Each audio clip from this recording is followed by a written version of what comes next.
Welcome to my channel అందరికీ. ఈ వీడియోలో నేను టొమాటోతో ఎప్పుడూ రొటీన్గా కర్రీ అలా కాకుండా ఈరోజు టొమాటో గుత్తి మసాలా కర్రీ ఎలా చేసుకోవాలో చూసేద్దాం. అండ్ ఇది రైస్ అన్నంలోకి కానీ పలావ్స్లోకి బిర్యానీలోకి కానీ చాలా బాగుంటుంది. చపాతీ పూరి దేంట్లోకైనా అదిరిపోయే టేస్ట్ ఉంటుంది. సో ఇక్కడ ముందుగా నేను మీడియం సైజు ఉన్న ఎర్రగా పండిన టొమాటోలను తీసుకొని నీట్గా కడిగి ఇక్కడ చూపిస్తున్నట్టు గుత్తి వంకాయలకి మనం ఎలా కాటుకు పెట్టుకుంటామో అలా పెట్టుకొని ఇలా మీరు కావాలంటే 2 ఘాట్లు కూడా పెట్టుకోవచ్చు. ఇలా చేసుకున్న తర్వాత పక్కన పెట్టేసుకోవాలి. తర్వాత ఒక ప్యాన్లోకి పచ్చి కొబ్బరి ముక్కలు వేసి ఇలా ఫ్రై చేసుకోవాలి. ఆ తర్వాత 2 యాలక్కాయలు, 4 లవంగాలు, 2 దాల్చిన చెక్క చిన్న ముక్కలు అండ్ కొన్ని పల్లీలు, అలాగే 2 టేబుల్ స్పూన్ వరకు ధనియాలు వేసి ఇలా దోరగా ఫ్రై చేసుకోవాలి. ఆ తర్వాత బ్లాక్ స్టోన్ ఫ్లవర్ అండ్ కలాప్సీ అని కూడా అంటారు. బిర్యానీ మసాలాలో దొరికేస్తుంది. దీన్ని కూడా వేసుకోండి, ఫ్లేవర్ చాలా బాగుంటుంది. సో లాస్ట్లో 2 టేబుల్ స్పూన్ వరకు నువ్వులు వేసుకొని చిటపటలాడిన తర్వాత పక్కన పెట్టేసి స్మూత్గా పేస్ట్ చేసి పెట్టుకోవాలి. తర్వాత ప్యాన్లోకి కొద్దిగా ఆయిల్ వేసి 1/2 టేబుల్ స్పూన్ షాజీరా, 2 దాల్చిన చెక్క, 1 యాలక్కాయ వేసి వేయిన తర్వాత ఇందులోకి ఉల్లిపాయ ముక్కలు, అలాగే ఫ్రెష్గా క్రష్ చేసి పెట్టుకున్న అల్లం వెల్లుల్లి అండ్ 4 పచ్చిమిర్చి చిలుకలు వేసి ఇలా దొరగా ఫ్రై చేసుకోవాలి. తర్వాత కొద్దిగా పసుపు, రుచికి సరిపడా ఉప్పు వేసి ఫ్రై చేసుకోవాలి.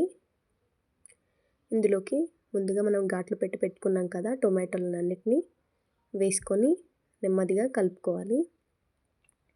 ఎక్కువ తిప్పుతూ కలపొద్దు, టొమాటో అనేది చిదిరిపోతుంది. ఇలా కలుపుకున్న తర్వాత మూత పెట్టి ఒక 2 to 3 మినిట్స్ వరకు మగ్గించండి.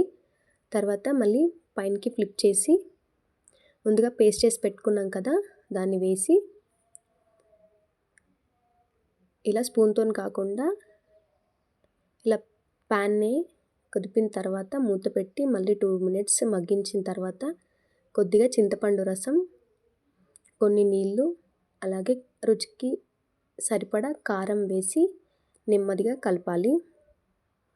ఇలా కలిపిన తర్వాత ఒకసారి రుచి చూసుకోవచ్చు అండ్ ఉప్పు కారం సరిపోయిందా లేదా అనేది. సో నేనైతే ఇంకొంచెం ఉప్పు యాడ్ చేసుకొని ఇలా నెమ్మదిగా కలిపి కొద్దిసేపు ఉడికించుకుంటే లాస్ట్లో ఫ్రెష్గా చాప్ చేసి పెట్టుకున్న కొత్తిమీర కూడా వేసి ఇంకా కొద్దిసేపు 2 మినిట్స్ వరకు మగ్గనివ్వాలి. అంతేనండి, చాలా సింపుల్గా అండ్ చాలా టేస్టీగా ఉండే టొమాటో గుత్తి మసాలా కర్రీ అయితే రెడీ అయిపోయింది. చాలా ఫ్లేవర్ఫుల్గా టేస్టీగా ఉంటుంది.